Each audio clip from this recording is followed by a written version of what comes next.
Hi friends, welcome back to education concepts.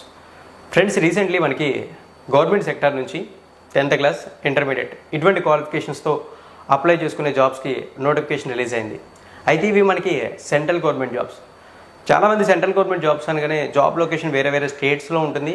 ఈ jobs interest చూపించాలని చెప్పి స్కిప్ చేద్దాం అనుకుంటారు వీడియోని. అయితే మీరు జస్ట్ 1 సెకండ్ వెయిట్ చేయండి. ఎందుకంటే ఈ జాబ్స్కి సంబంధించినటువంటి జాబ్ లొకేషన్ లక్కీలీ మనకి హైదరాబాద్లో ఉంది, తెలుగు స్టేట్స్లో వన్ ఆఫ్ ది ప్లేస్. అయితే ఇవి సెంట్రల్ గవర్నమెంట్ జాబ్స్ కాబట్టి మీరు ఆంధ్రప్రదేశ్, తెలంగాణ లేదా రిమైనింగ్ ఏ స్టేట్స్ అయినా సరే ప్రాబ్లం లేదు. ఈ జాబ్స్కి మీరు అప్లై అయితే చేయొచ్చు. తెలంగాణ వాళ్ళకి హై ప్రయారిటీ ఇస్తారనేది కూడా ఏమీ లేదు, ఎందుకంటే ఇవి సెంట్రల్ గవర్నమెంట్ జాబ్స్ కాబట్టి ఆల్ ఓవర్ ఇండియన్ సిటిజన్స్ ఎక్కడి నుంచి అయినా సరే అప్లై అయితే చేయొచ్చు. అండ్ ఆల్సో ఈ జాబ్స్కి సెలెక్ట్ అయితే మనకి శాలరీ అనేది 40,000 రూపీస్ వరకు ఉంటుంది. దానితో పాటు మనకి రిక్రూట్మెంట్లో ఒకే ఒక ఎగ్జామ్ అయితే ఉండడం అయితే జరుగుతుంది. ఇక ఈ నోటిఫికేషన్ సంబంధించినటువంటి వివరాలు ఏవైతే ఉన్నాయో అవన్నీ కూడా స్టెప్ బై స్టెప్ క్లియర్లీ ఈ వీడియోలో మీకు నేను ఎక్స్ప్లెయిన్ అయితే చేస్తాను. మీరు చేయాల్సిన వీడియోని ఎండింగ్ వరకు చూసి డీటెయిల్స్ అనేది తెలుసుకోండి. ఏమైనా డౌట్స్ ఉంటే కామెంట్ సెక్షన్లో కామెంట్ అయితే చేయండి. అండ్ ఆల్సో వన్ థింగ్, ఈ నోటిఫికేషన్ రిలేటెడ్ లింక్స్ కోసం మీరు కంగారు పడద్దు. లింక్స్ అన్నీ కూడా మీకు డిస్క్రిప్షన్లో అవైలబుల్గా ఉంటాయి. అక్కడ క్లిక్ చేసి మీరు పూర్తి వివరాలు తెలుసుకోవచ్చు, డైరెక్ట్లీ అప్లై కూడా చేయొచ్చు. ఇక మనం వివరాల్లోకి వెళ్తే, ఇప్పుడు మనం డిస్కస్ చేసినటువంటి ఈ జాబ్ నోటిఫికేషన్ సెంట్రల్ గవర్నమెంట్ నుంచి రిలీజ్ అయింది. అదేవిధంగా మనకి వీటికి సంబంధించినటువంటి job location inner ring road, Uppal, హైదరాబాద్లో ఉంటుంది. ముందుగానే చెప్పారు కదా, తెలుగు స్టేట్లో వన్ ఆఫ్ ది ప్లేస్ అని చెప్పి. ఇక ఈ జాబ్ నోటిఫికేషన్ చూసుకున్నట్లయితే centre for DNA and finger print and diagnostics ఏదైతే డిపార్ట్మెంట్ ఉందో ఆ డిపార్ట్మెంట్ నుంచి రిలీజ్ అవ్వడం జరిగింది. ఇక్కడ డీటెయిల్స్ అన్నీ కూడా నేను అండర్లైన్ చేస్తున్నాను, అవన్నీ కూడా మీరు క్లియర్లీ అయితే చూసుకోవచ్చు. ఇక ఇప్పుడు మనం ఈ రిక్రూట్మెంట్కి సంబంధించినటువంటి ఇంపార్టెంట్ డేట్స్ని ఒకసారి క్లియర్లీ అబ్జర్వ్ చేస్తే మనకి మెన్షన్ చేసింది ఏంటంటే, ఈ జాబ్ నోటిఫికేషన్కి అప్లికేషన్స్ అనేవి 25th ఆగస్ట్ నుంచి తీసుకుంటున్నారు. అదేవిధంగా సెప్టెంబర్ 30th అనేది లాస్ట్ డేట్గా మెన్షన్ అయితే చేశారు. ఇక్కడ డేట్స్ అనేవి క్లియర్లీ చూడొచ్చు, నేను అండర్లైన్ చేశాను. అదేవిధంగా అక్టోబర్ 10th అని చెప్పేసి ఇంకో డేట్ ఇచ్చారు. ఈ డేట్ ఏంటంటే, మనం ఆన్లైన్లో అప్లై చేసిన తర్వాత ఏవైతే అప్లికేషన్ ఫామ్ ప్రింట్అవుట్ అయితే తీస్తామో దాని ద్వారా మన రిక్వైర్డ్ డాక్యుమెంట్స్ అన్ని కూడా అటాచ్ చేసి హార్డ్ కాపీస్ కూడా పంపిస్తేనే అప్లై ప్రాసెస్ కంప్లీట్ అవుతుంది. ఆ విధంగా మనకి ఇచ్చినటువంటి డేట్ అక్టోబర్ 10th. ఇక్కడ ఈ రిక్రూట్మెంట్లో చెప్పుకోవడానికి టోటల్లీ మనకి 5 డిఫరెంట్ కేటగిరీలకు సంబంధించినటువంటి పోస్టులు ఉన్నాయి. అందులో మెజారిటీ మనకి ఎక్స్పీరియన్స్ ఉన్న కేటగిరీ పోస్టులే. అయితే మనకి ఎక్స్పీరియన్స్ అవసరం లేని పోస్టుల డీటెయిల్స్ ఏంటనేది షార్ట్ లిస్ట్ చేసి వాటి వివరాలను చెక్ చేస్తే మనకి ఎక్స్పీరియన్స్ లేకుండా ఈ నోటిఫికేషన్లో 2 కేటగిరీ పోస్టులు అయితే ఉన్నాయి.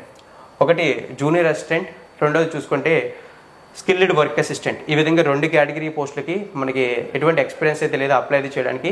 ఇప్పుడు ఆ పోస్టుల వివరాలు అయితే చూస్తే, జూనియర్ అసిస్టెంట్కి సంబంధించి 2 పోస్టులు ఉన్నాయి. అందులో ఒకటి అన్రిజర్వ్డ్కి, ఒకటి ఎస్టీ కేటగిరీకి రిజర్వ్ చేశారు. అదేవిధంగా స్కిల్డ్ వర్క్ అసిస్టెంట్కి కూడా 2 పోస్టులు ఉన్నాయి. వీటిని కూడా సేమ్, ఒకటి అన్రిజర్వ్డ్కి, ఒకటి ఎస్టీ కేటగిరీకి అని చెప్పేసి డివైడ్ అయితే చేశారు. ఇక్కడ వివరాలను చూడొచ్చు. అయితే ఈ జాబ్స్కి అప్లై చేయడానికి minimum age 18 years, maximum 25 years వరకు అప్లై అయితే చేయొచ్చు అన్నారు.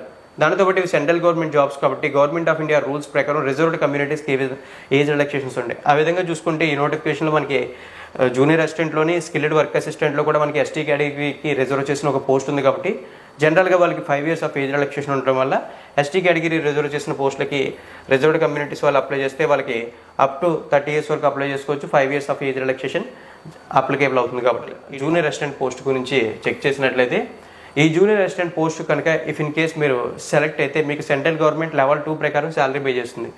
లెవెల్ 2 ప్రకారం శాలరీ అంటే మనకి 19,900 రూపాయలు basic pay. With all allowances add చేస్తే ఈ జాబ్కి సెలెక్ట్ అయిన వాళ్ళకి 35,000 నుంచి 40,000 మధ్యలో శాలరీ అనేది రావడం అయితే జరుగుతుంది.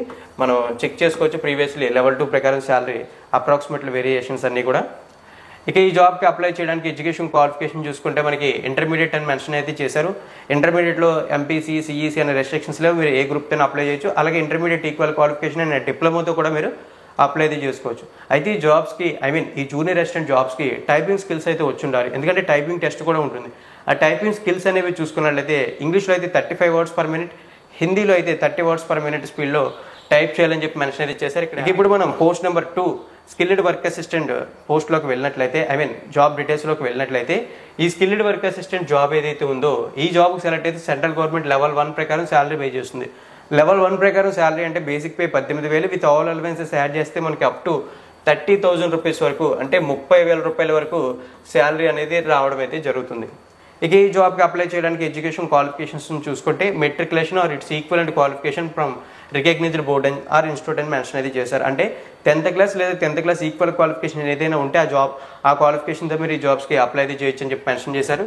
ఇక ఈ జాబ్స్కి సంబంధించిన సెలక్షన్ ప్రాసెస్ గురించే మనం డిస్కస్ అయితే చేస్తే సెలక్షన్ ప్రాసెస్లో మనకి చాలా సింపుల్గా అయితే ఉంటుంది. మొత్తం డీటెయిల్స్ అయితే ఎక్స్ప్లెయిన్ చేయకుండా సింపుల్గా షేర్ చేస్తున్నాను. ఏదైతే జూనియర్ అసిస్టెంట్ జాబ్ ఉందో దీనికి సెలక్షన్ ప్రాసెస్ టోటల్లీ 3 స్టేజెస్లో ఉంటుంది. స్టేజ్ 1లో మనకి రిటన్ ఎగ్జామ్ ఉంటుంది. ఇది అప్లై చేసిన క్యాండిడేట్స్ని డిపెండ్ చేసుకుని ఆన్లైన్ ఆఫ్లైన్ అనేది డిసైడ్ అయితే అవ్వడం జరుగుతుంది. అయితే మనకి రిటన్ ఎగ్జామ్ కంప్లీట్ అయిన తర్వాత ఏదైతే టైపింగ్ అన్నామో ఆ టైపింగ్ సంబంధించిన స్కిల్ టెస్ట్ ఉంటుంది. ఓవరాల్ ఈ 2 టెస్ట్లో బెస్ట్ పర్ఫార్మెన్స్ ఇచ్చిన క్యాండిడేట్స్కి డాక్యుమెంట్ వెరిఫికేషన్ కంప్లీట్ చేసి జాబ్ అయితే ఇవ్వడం జరుగుతుంది. పోస్టింగ్ అయితే ఇవ్వడం జరుగుతుంది. స్కిల్డ్ వర్క్ అసిస్టెంట్ కూడా సేమ్ ఇదే విధంగా ఉంటుంది. రిటన్ ఎగ్జామ్ అయితే ఉంటుంది. అది ఆన్లైన్ ఆఫ్లైన్ అనేది అప్లై చేసిన క్యాండిడేట్స్ మీద డిపెండ్ అయ్యి డిసైడ్ అయితే అవుతుంది. అయితే మనకి ఏదైతే టైపింగ్ టెస్ట్ అన్నామో ఆ టైపింగ్ టెస్ట్ అయితే ఇక్కడ ఈ జాబ్స్కి అయితే ఉండదు. ఆ విషయం అయితే గుర్తుంచుకోండి. ఇక నెక్స్ట్ చూసుకున్నట్లయితే మనకి డాక్యుమెంట్ వెరిఫికేషన్ ఉంటుంది. ఈ విధంగా ఈ 2 జాబ్స్కి సెలక్షన్ ప్రాసెస్ అయితే ఉంటుంది. ఈ జాబ్స్కి అప్లై చేసే టైంలో ఆన్లైన్లో 200 రూపీస్ అప్లికేషన్ ఫీజు అయితే పే చేయాలి. ఇక్కడ మెన్షన్ అయితే చేశారు ఈ 200 రూపీస్ అప్లికేషన్ ఫీజు పే చేయాలని చెప్పేసి.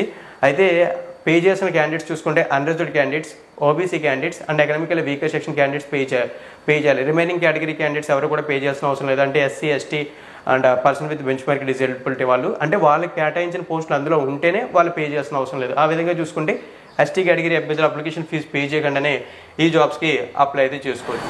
ఫ్రెండ్స్, ఒకసారి మనం హార్డ్ కాపీని సెండ్ చేయాల్సినటువంటి అడ్రస్ అనేది చెక్ చేస్తే ఈ అడ్రస్ చూసుకుంటే మెన్షన్ చేసింది ఏంటంటే to the head administrator, centre for DNA and finger printing diagnostics, inner ring road, Uppal, Hyderabad 500039 Telangana. ఈ అడ్రస్కి మనం హార్డ్ కాపీస్ని సెండ్ చేయాల్సి అయితే ఉంటుంది. ఈ విధంగా హార్డ్ కాపీస్ కూడా మనం అక్టోబర్ 10వ తారీఖు లోపు సెండ్ చేస్తే మన అప్లై ప్రాసెస్ అయితే కంప్లీట్ అవుతుంది. తర్వాత మనకి సెలక్షన్ ప్రాసెస్కి సంబంధించినటువంటి ఎగ్జామ్ డేట్స్ ఇవన్నీ కూడా అప్డేట్స్ అయితే రావడం అయితే జరుగుతుంది. మీరు సిలబస్ కోసం వెయిట్ చేస్తుంటే వాటి వివరాలు కూడా మీకు నేను షేర్ అయితే చేస్తాను. ప్రజెంట్ అయితే ఈ రిక్రూట్మెంట్కి సంబంధించినటువంటి కంప్లీట్ డీటెయిల్స్ అయితే ఇవి ఫ్రెండ్స్. ఇన్ కేస్ మీకు ఇన్ఫర్మేషన్ అంతా కూడా అర్థమైంది అనుకుంటే లైక్ అయితే చేయండి. ఏమైనా డౌట్స్ ఉంటే కామెంట్ సెక్షన్లో కామెంట్ చేయండి. కొత్తగా మన ఛానల్కి విజిట్ చేసిన వాళ్ళు సబ్స్క్రైబ్ చేసి నోటిఫికేషన్ బెల్ ఐకాన్ యాక్టివేట్ అయితే చేయండి. థ్యాంక్ యూ ఫ్రెండ్స్, వీడియోని ఎండింగ్ వరకు వాచ్ చేసినందుకు.